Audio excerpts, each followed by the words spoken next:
அனைவருக்கும் என்னுடைய அன்பான வணக்கங்கள்.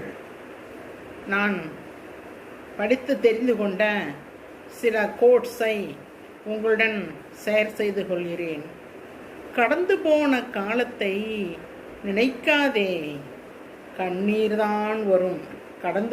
கடந்து போன காலத்தை நினைக்காதே, கண்ணீர்தான் வரும். எதிர்காலத்தை, வரப்போகும் எதிர்காலத்தை எதிர்பார்க்காதே, பயம்தான் வரும். இந்த நிமிடம், இந்த நொடி, இதை அனுபவி. இந்த நிமிடம், இந்த நொடி, இதை அனுபவி. நல்லதையே நினை, நல்லதே நடக்கும். இதுதான் உண்மை. வாழ்க வளமுடன்.